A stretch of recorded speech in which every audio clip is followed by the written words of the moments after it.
आज ज्यांचं आपण ऐकायला या ठिकाणी आलो होतो ते अमोलदादा कोल्हे साहेबांना, अमोलदादांना पुढं वेळेअभावी जायचं असल्यामुळं त्यांनी आपलं भाषण संपवून पुढच्या प्रवासाला त्या ठिकाणी गेले. या निवडणुकीमध्ये पवार साहेबांचं महाविकास आघाडीचं सरकार, उद्धवजी ठाकरे साहेबांचं काँग्रेस मित्र पक्षाचं सरकार आल्यानंतर पंचसूत्री काय असेल ती अमोलदादा कोल्हे साहेबांनी सांगितली.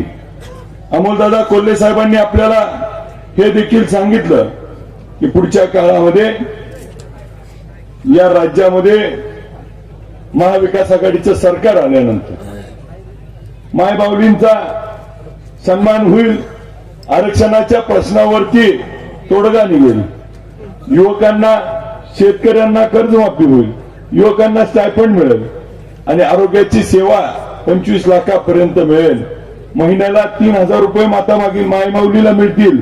या सगळ्या सोयी सुविधा महाविकास आघाडीचं आपलं सरकार आल्यानंतर मिळणार आहे, हे या माध्यमातून आपल्याला सगळ्याला सांगून त्यांनी संदेश दिला. हा संदेश पोचवत असताना मला काही गोष्टीवरती विशेष खुलासा करावा की गेल्या अनेक वर्षापासून महाराष्ट्रामध्ये आवडता जिल्हा पवार साहेबांचा म्हणून सोलापूर जिल्ह्याला ओळखलं जातं. आणि मग सोलापूर जिल्ह्यामध्ये ज्यावेळेस नवीन रचना झाली तेव्हा देशाचे नेते पवार साहेब माढा मतदारसंघामध्ये लोकसभेला खासदार म्हणून निवडून आले आणि तेवढंच प्रेम या माढा मतदारसंघात झालं. पवार साहेबांनी या जिल्ह्यामध्ये विशेषतः माढा मतदारसंघामध्ये बाबा यांना गड राखायला दिला आणि आता हे गड मालकीच आहे म्हणून सांगायला लागले. त्यामुळं पवार साहेबांना पण आता ह्या गोष्टी लक्षात आल्यानंतर आता आपल्याला तो गड परत मिळवण्यासाठी आज अमोलदादांची स्वारी या ठिकाणी झाली होती आणि आता तो पवार साहेबांचा गड पुन्हा एकदा पवार साहेबांना मिळवून देण्यासाठी उद्याच्या 20 तारखेला तुतारी या चिन्हाच्या पुढचं बटन दाबून आपण पुन्हा एकदा पवार साहेबांचे हात बळकट करूया, ही विनंती करत असताना आपल्याला मगाशी साहेबांनी बोलताना सांगितलं की आपल्या भागाच्या समस्यावरती आपण मुद्द्यावरती बोललं पाहिजे.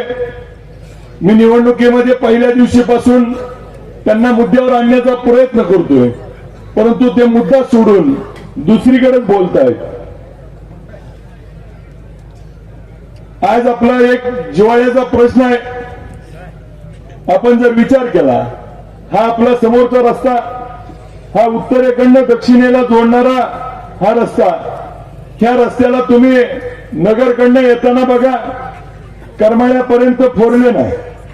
करमाळ्याच्या पुढे आल्यावर हा टेंभुर्णीपासून पंढरपूर आणि मंगळवेढ्यापर्यंत जाईपर्यंत फक्त 2 लेन आहे.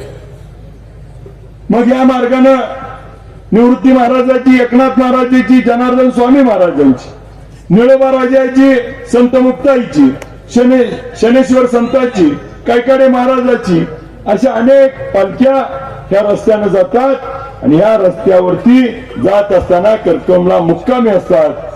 मग ज्यावेळेस सगळे महामार्ग हे 4 पदरी बाबा झाले आणि हा महामार्ग महागापर्यंत 4 पदरी, पुढेपर्यंत 4 पदरी, मधीच तेवढा नाही. हा कुठं नाही, करमाळा हद्दीत आणि माड्याच्या हद्दीत. हा जर 4 लेन उद्या झाला तर विचार करा आपल्या भागात त्या ठिकाणी किती जणाला त्या ठिकाणी पैसे शेतकऱ्याला मिळतील. आता 5 फूट बाबा पैसे द्यायला लागलेत, शेतकरी माझी जमीन घ्या म्हणून मागायला लागले. हे 4 लेन झालं तर या रस्त्याला पंप चालतील, हॉटेल चालतील, रहदारी वाढेल, अपघाताचं प्रमाण कमी होईल आणि आपले गावं मुख्य प्रवाहात त्या ठिकाणी येतील. आणि आता पंढरपूरला जोडणारा हा फोर लेन होण्याची खूप मोठी आवश्यकता आहे. उद्या 20 तारखेला आपण निवडून दिल्यानंतर त्या ठिकाणी खासदार साहेबांच्या साथीनं पवार साहेबांकडे जाऊन बसून हा अपूर्ण असलेला महामार्ग 4 पदरी करण्याचा शब्द आम्ही तुम्हाला या ठिकाणी द्यायला हवी. रामकृष्ण हरी. आयला शुद्धीतल्या माणसाला पण कळना अजून, याला पडत कळायला लागलेलं.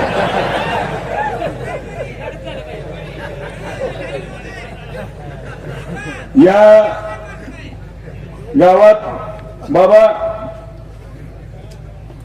पंढरपूर तालुक्यातलं सगळ्यात मोठं गाव म्हणून करकमला ओळखलं. ही करकम नगर परिषद व्हावी हा गेले कित्येक वर्षाचा विषय.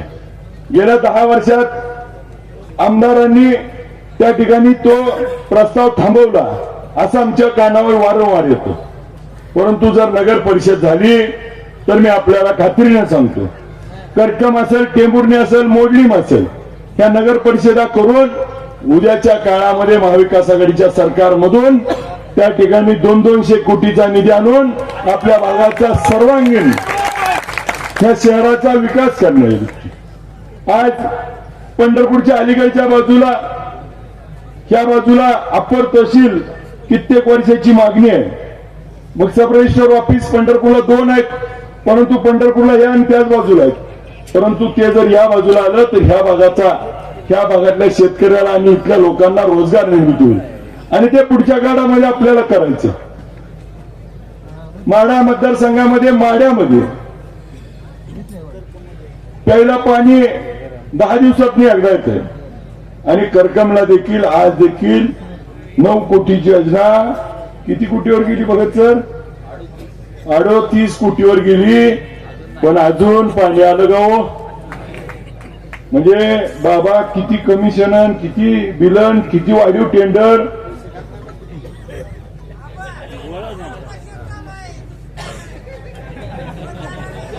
या गोष्टीचा विचार करण्यासारखी गोष्ट आहे की पाणी अजून आपल्याला मिळालं नाही. पुढच्या काळात आपल्याला पाणी या गावाला द्यायचंय. मग पिण्याचं पाणी देत असताना मगाशी साहेबांनी सांगितलं शिवकालीन तलाव आहे. या शिवकालीन तलावामध्ये पाणी सोडल्यानंतर या भागाचा जो निम्मा भाग आज पूर्व भाग अडचणीत आहे पाण्या वाचून, त्याचा पाण्याचा प्रश्न सोडवायसाठी उद्याच्या काळामध्ये आपल्याला पाणी हे मोठ्या प्रमाणात त्या ठिकाणी सोडत असताना आजची परिस्थिती अशी आहे की मग मोडलीम असेल, आरण असेल, बैरागवाडी असेल, जाधववाडी असेल, परितेवाडी असेल, परित असेल, ह्या भागात पाणी आणण्यासाठी त्या आपल्याला अधिक एक गोष्ट करावं लागणार आहे. अधिकीची गोष्ट कोणती करावं लागणार आहे तर 123 टीएमसीचं धरण बाबा दर वर्षी मे महिन्यात त्या ठिकाणी आबा मायनस मध्ये जाते. त्यामुळे आपल्याला भीमा नदीवरती 10 मीटर उंचीचे बंधारे करून हायड्रोलिक पद्धतीचे 20 ते 22 टीएमसी पाणी त्यात साठवावं लागेल आणि सीना नदीवर देखील आपल्याला असे 10 मीटर उंचीचे बंधारे करून 4 ते 5 टीएमसी पाणी साठवल्यावर 25 ते 27 टीएमसी नितीन बापू पाणी अधिकेचं आपल्याला साठणार आहे. जे आज पावसामुळे वाहून जाते हे पाणी ज्यावेळेस साठेल त्यावेळेस धरणात आपल्याकडे अधिकीचं पाणी शिल्लक राहील आणि आपल्याला शेवटच्या माणसापर्यंत पाणी पोहोचवण्यासाठी आपल्याला पुढच्या काळामध्ये नदीवरचे बंधारे करून अतिरिक्त पाणी करावं लागणार आणि हे पाणी शेवटच्या माणसापर्यंत पोहोचवावं लागणार आहे. आणि हे पाणी पोहोचवत असताना मी आपल्याला पूर्वी आपण ऐकून आहे की करकमला बाबा 70-80 हजार रुपये खर्चून सर्वेची पोरं पाठवली होती आणि पाणी येणार म्हणून सांगितलं. आलं गाव पाणी? खरंय 6 टन म्हणा. त्या आपल्याला खात्रीनं सांगतो की साहेब आपण पुढच्या काळामध्ये आपण 20 तारखेला तुतारी वाजवणाऱ्या माणसाच्या पुढचं बटन दाबून द्या. खात्रीनं मग मोडलीम असेल, आरणचा काही भाग राहिलेला असेल, बैरागवाडी असेल, जाधववाडी असेल, आपल्याला परितेवाडी, परित्या, करकम, ज्या ज्या भागात आपल्याला पाणी पोहोचवायचं ते पाणी आपल्यापर्यंत पोहोचवण्याची जबाबदारी आम्ही सगळे नेते मंडळी या ठिकाणी घेऊ आणि ताकदीनं पाणी आपल्यापर्यंत पोहोचूया. आपल्या करकमला असेल, माड्यामध्ये असेल, टेंभुर्णीत असेल, मोडलीमला असेल, बस स्थानकाची अवस्था त्या ठिकाणी खूप बिकट आहे. उद्याच्या काळात ही सगळी बस स्थानकं सुसज्ज करून आपल्याला त्या ठिकाणी आकर्षक करून तिथं आलेल्या लोकांची सोय करण्यासाठी आपण त्या ठिकाणी विशेष निधी आणूया. हे विशेष निधी आणत असताना आपल्याला 19 गावाचं मंडळ आहे, पण आज असून नसल्यासारखं आज या भागाचा विषय आहे. इथं बालगोपाल 25,000 लोकसंख्येचं गाव आहे. इथं मनोरंजनाचं कोणतंही साधन आज करकम भागात उपलब्ध नाही. ते उद्याच्या काळात आम्हाला करायचंय. यासाठी आपल्याला मगाशी साहेबांनी सांगितलं की आपल्याला आठवत असेल 1985 ते 90च्या कालखंडामध्ये करकम परिसरामध्ये देशाचे नेते शरदचंद्र पवार साहेबांनी नितीन बापू पहिलं कोल्ड स्टोरेजचं उद्घाटन इथं केलं आणि मग या भागात शेतकरी द्राक्षाचा मोठा उत्पादक आहे. आपण देखील द्राक्षातले तज्ञ आहात. द्राक्ष असतील, बेदाना असेल, याच्यावरती ग्रेडिंग पॅकिंग सेंटर आपल्याला ड्रायफ्रूटच्या माध्यमातून हा बेदाना द्राक्ष आपल्याला जगभरामध्ये पोहोचवत असताना आपल्याला भारतातली देखील बाजारपेठ उपलब्ध करून शालेय पोषण आहारामध्ये बेदाण्याचा समावेश केल्यास ह्या बेदाण्याचा दर देखील आपल्याला उंचावू शकतो. आणि हा आवाज बोलण्यासाठी उद्या मला संधी द्या. मी आपला आवाज बेदाण्याचा, द्राक्षाचा विधानसभेत घुमवतो. आणि मग सरकार पवार साहेबांच्या विचारात आल्यानंतर शेतकऱ्याचा जाणणारा नेता आहे. त्या जाणणाऱ्या नेत्याकडनं हे सगळे प्रश्न आपल्याला पुढच्या काळात सोडवता येतील. मग कृषी उत्पन्न बाजार समिती असेल, उपकेंद्र असेल, अपर तहसील असेल, नगर परिषदेची स्थापना करायची असेल, कनकांबा देवीचं त्या ठिकाणी आपल्याला तीर्थक्षेत्रातून विकास करायचा असेल, या सगळ्या गोष्टी करण्यासाठी करकमच्या सर्वांगीण विकासासाठी उद्या माझ्यासारख्या एका तरुणाला संधी द्यावी ही मी विनंती करतो. करकम आणि करकम परिसरातील प्रत्येक गोष्टीला विशेष लक्ष देऊन आपल्या भागाचा सर्वांगीण विकास करण्याची भूमिका आम्ही या ठिकाणी मांडतो. आज शेतकरी संघटनेनं पाठिंबा दिला. बाबा, मी शेतकरी संघटनेच्या पाठिंबा घेत असताना त्यांनी 2825 ते 3000 आणि 3500 भावाची कोंडी फोडली म्हणून त्या ठिकाणी ते आपल्या सोबत येत आहेत. विठ्ठल कारखान्याच्या निवडणुकीवेळी असा शब्द दिला होता स्टेजवरून की तुम्ही समोरच्या लोकांबरोबर न जाता माझ्या सोबत या, तुम्हाला परत ऊस दरासाठी आंदोलन करू देत नाही. गेल्या 3 वर्षात कुणाचं टायर फोडलं का? कुठं रस्ता रोखं झाला का? कुठं उपोषण करावं लागलं का शेतकरी संघटनेला? कुठं गुन्हा नोंद झाला का तुमच्यावरती? आणि 3 वर्षात यांच्या अपेक्षेपेक्षा जास्त भाव वाढवून देण्याची भूमिका त्या ठिकाणी आपण घेतली. केळी असेल, द्राक्ष असतील, डाळिंब असेल, बेदाना असेल, आपल्या भागात पेरूचं प्रमाण वाढलंय, बोर आहे, टोमॅटो आहे, आज आपल्या इथं कांद्याचं प्रमाण वाढलंय.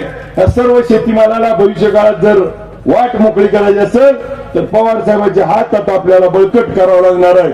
आणि ते हात बळकट करण्यासाठी उद्याच्या निवडणुकीमध्ये आपल्याला तुतारी वाजवणाऱ्या माणसाच्या पुढचं बटन दाबून निवडून द्यायचंय. ज्योतिताई, परवा मी आपल्याला आठवत असेल आपण देखील स्टेजवरती होता ताई, त्या दिवशी मी उपळाईच्या सभेमध्ये भाषणामध्ये म्हणलो की छत्रपती शिवाजी महाराजांच्या एका प्रसंगाचा उतारा देत त्या ठिकाणी सांगितलं होतं की गोलकोंड्याला गेल्यानंतर हत्ती दौलत दाखवत असताना छत्रपती शिवाजी महाराजांना विचारलं तुमच्याकडे काय आहे? त्यावेळेस महाराज म्हणले माझ्याकडे हत्तीसारखी माणसं आहे ती. आणि त्यावेळी जो सांगितलं आहे आणि त्यानंतर बोलता बोलता बाबा मी काय म्हणलो की मला पवार साहेबांनी सांगितलं की आता तिथं जाऊन माझ्यात समोरच्या उमेदवाराची सोंड काढून या. आता मला हे कळत नाही ही म्हणल्यामुळं माझा काय गुन्हा झाला का हो ताई? आता ताईंचं कुंकू पुसलं हा गुन्हा नाही आणि मी सोंड काढतो म्हणलं तर गुन्हा झाला.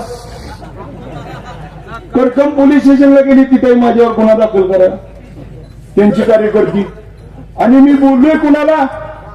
उमेदवाराला आणि म्हणते दादाला बोललो. आता लाईव्ह आहे का नाही ती? माझ्या समोर उमेदवार कोण आहे? रणजित भैया शिंदे. त्याची सोंड काढणार का मी दुसरं काय नाव घेतलं होतं? बर तो अलंकारिक आहे. मग माझा विषय काय आहे की ताईंच्या कपाळाचं कुंकू पुसलं ही मी 10 वेळा म्हणलो. मग का गुन्हा दाखल केला नाही? का त्यांना न्याय दिला नाही? का तुमच्या प्रचारात तुमच्या मेहण्याला पुढे पुढे मिरवताय? का त्याला तडीपार केलं नाही? का त्याला आपल्या इथं गावगुंड म्हणून आमच्या लोकांना स्टेटस ठेवलं तर दम द्यायला सोडताय? ह्याचं उत्तर देखील उद्या तुम्ही द्या.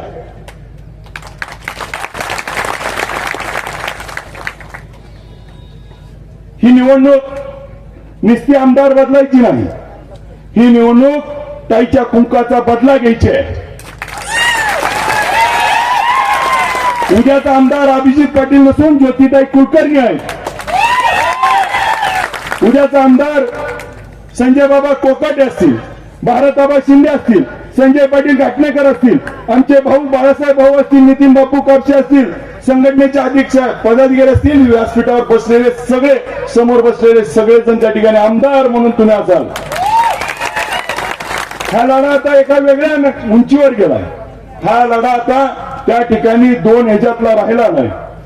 मी बोलतोय बाबा उमेदवाराच्या सोंडेच आणि ती सांगते ती केस करायला गेली की दादांवर आम्ही असं बोलून गुन्हा दाखल करा. तिथं एक गोष्ट सांगतो.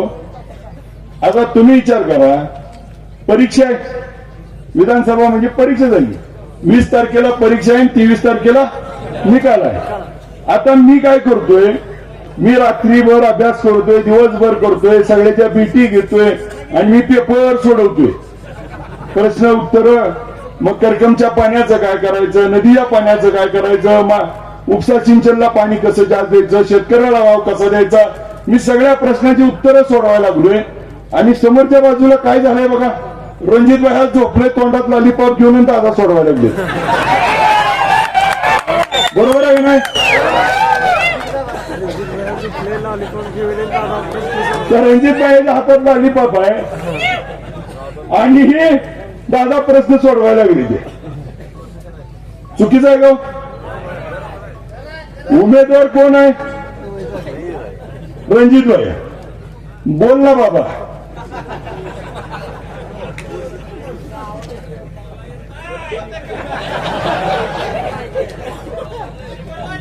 मला या निमित्तानं आपल्याला सगळ्याला सांगायचं, या निवडणुकीमध्ये अख्ख्या महाराष्ट्राचं लक्ष त्या माढा विधानसभा मतदारसंघावरती लागून राहिले. एका बाजूला 30 वर्षाची बलाढ्य शक्ती आहे आणि त्या बलाढ्य शक्तीला परवापर्यंत छुपा असलेला महायुतीचा पाठिंबा होता. आता कालच्या कृतीनं बाबा तो आता उघड झालाय. मग महायुतीचा तो उमेदवार किती आहे? तो महाविकास आघाडीचा आपण एकटे, महायुतीचे किती आहेत? 2 नाही. 2 नाही. जी महायुतीचा पहिला उमेदवार होता ती डमी आहे आणि जी मागे राहिलेला ते आता पुढे आलाय.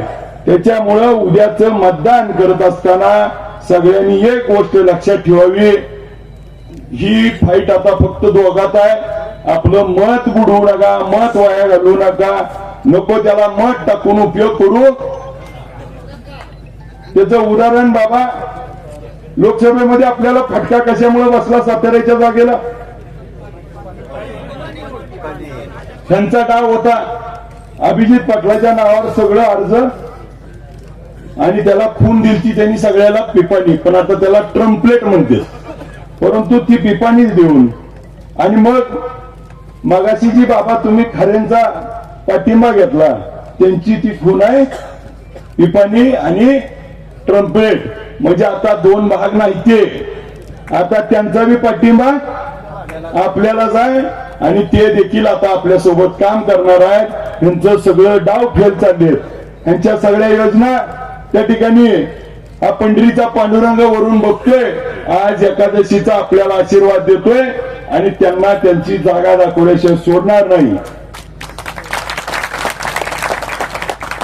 त्या निवडणुकीत आपलं मत हे फक्त तुतारी वाजवणाऱ्या माणसालाच निवडून देणाऱ्या येणाऱ्यालाच द्या. आपलं मत वाया जाणाऱ्याला वाया घालवू नका. ही निवडणूक 2 नंबर सगळ्याला ह्यांना सुद्धा कळते बघा. सुदीप त्याला तर आता पक्क कळलं असेल.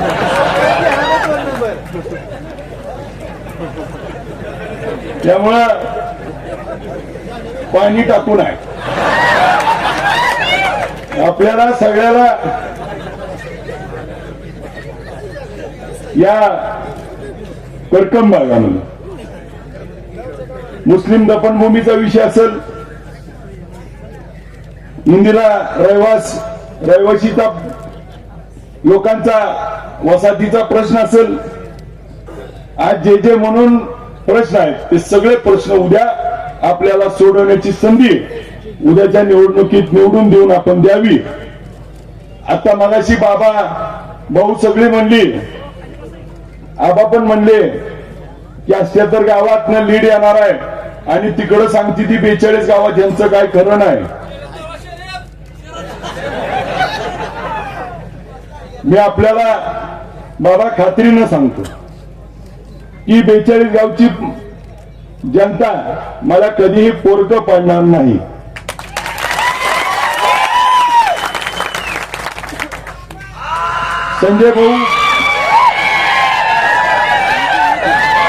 संजय भाऊ परवाचा एक किस्सा म्हणून सांगतो.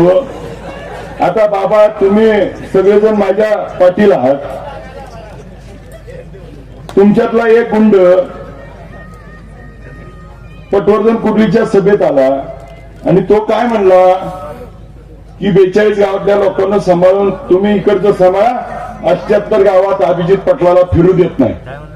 मला सांगा हे आवडलं का आपल्या लोकांना? आपण कधी म्हणलो का 15 वर्षात त्यांना आपण असं कधी बोललो का? मला सांगा तुमच्या अभिजितला आबाला असं बोललेलं पटतंय का तुम्हाला? ही योग्य आहे का? लोकशाहीनं बाबासाहेब आंबेडकरांनी आपल्याला अधिकार दिला. त्या घटनेनुसार मी निवडणुकीत अर्ज भरला, पवार साहेबांनी तिकीट दिलं, सर्व नेते मंडळींनी पाठिंबा दिलाय. तुम्ही जनता माझ्या सोबत आहात आणि ही लोक काय म्हणतात ही बघून घ्यायची भाषा ही शोभणारी आहे का? आपल्याला आवडती का? त्या गोष्टीचा बंदोबस्त उद्याच्या 20 तारखेला आपल्याला करायचा.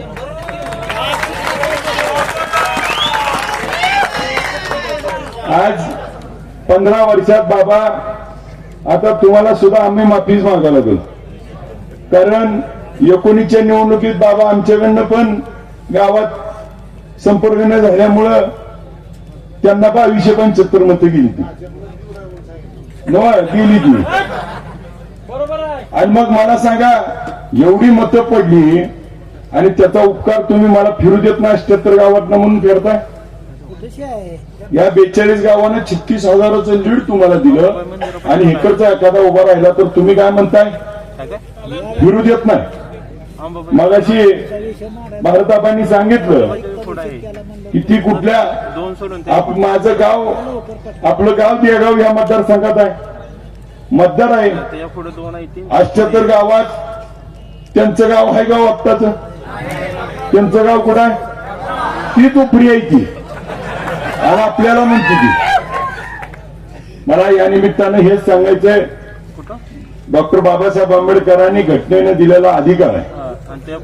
महात्मा ज्योतिबा फुलेंनी, सावित्रीमाईंनी, अण्णाभाऊ साठे असतील, अहिल्यादेवी होळकर असतील, छत्रपती संभाजी महाराज, छत्रपती शिवाजी महाराजांनी आपल्याला लढायचं शिकवलं आणि त्या महापुरुषाच्या विचारावरती आपण उद्याचा लढा उभा केलाय. या लढ्याला आपल्या भागातनं प्रचंड असा प्रतिसाद मिळून उद्याची निवडणूक मतमोजणीच्या दिवशी आपल्या 42 गावाला बाबा खात्रीनं सांगतो, इथं 42 गावातल्या कुणाच्या बी गावात कुणाकडे बी जाऊन बघा, 100, 200, 500 जणांच्या घरोघरी माझा स्वतःचा वैयक्तिक संपर्क आहे. मी जातो, येतो, बसतो, सुखादुखात असतो का नाही. त्या ठिकाणी 78 गावात त्या ठिकाणी भारताबाई एक बी गाव कमी पडणार नाही. तसं 42 गावात एक बी गाव असं नसणार आहे की त्या ठिकाणी 100-500च्या आत लीड आहे. त्यामुळं काल 14 गावात दौरा झाला. 14 गावात त्या ठिकाणी सर्व मोहिते पाटील कुटुंब स्वतः जातीनं त्या ठिकाणी निवडणुकीमध्ये प्रचार हिरिरीनं भाग घेतलाय आणि 14 गावात खासदार धैर्यशील मोहिते पाटलांना जेवढं लीड आलं त्यापेक्षा जास्त लीड देण्याची त्यांनी शब्द दिलाय. तसंच आपल्या 42 गावात आणि आपल्या भागातल्या लोकांनी उद्याच्या निवडणुकीत आपल्याला माढ्याच्या सभेत आठवतंय का, मी बोललो होतो. त्यांनी मला ज्या पद्धतीनं बोलले की बाप जिवंत आहे म्हणून अशा पद्धतीची टीका करून माझ्यासारख्याला पोरक करण्याचं काम केलं. परंतु मला खात्री आहे माझी 42 गावातली वडीलधारी मंडळी माझ्या बाप रूपी आशीर्वाद म्हणून माझं उभा राहील आणि उद्याच्या 20 तारखेला मतदानातून 23 तारखेला दाखवून देईल ही पोरक नाही. आता तालुका ह्याच्या मागे आहे. या निवडणुकीत अभिजित पाटलाची ही निवडणूक राहिली नाही. ही निवडणूक त्या ठिकाणी पवार साहेबांना चॅलेंज करणाऱ्या माणसाची आहे. ज्यांनी पवार साहेबाला मेहरबानी आहे का अशा पद्धतीचं बोलून पवार साहेबांनी नाही दिली तिकीट तर आम्ही अपक्ष उभारून निवडून येऊन देतो दाखवतो असं चॅलेंज करणारी ही पवार साहेबाला चॅलेंज करणारी निवडणूक आहे. जयंत पाटील साहेबांना त्या दिवशी देखील बोललो, आपल्याला देखील माहिती आहे की नाद कुणाचा पण करा पण पवार साहेबांचा तेवढा. आता त्यांनी नाद कुणाचा केलाय, आता पवार साहेब 17 तारखेला टेंभुर्णीला येऊन यांचा कार्यक्रम करणार आहेत. त्यामुळं आपण सगळ्यांनी ह्या निवडणुकीचं नाव बघू नका. 2 नंबरला नाव काय आहे माहितीये का, नीट गेल्यावर वाचा. 2 नंबरला नाव लिहिलेलं असणार आहे शरदचंद्र पवार साहेब, तुतारी वाजवणारा माणूस. उद्याचं मतदान हे शरदचंद्र पवार साहेबांना करायचंय. उद्याचं मतदान हे या जिल्ह्याच्या अस्मितेला करायचंय. मोठ्या दादांना त्या ठिकाणी ज्यांनी त्रास दिला त्याच्यासाठी करायचंय. उद्याचं मतदान इथं बसलेल्या प्रत्येक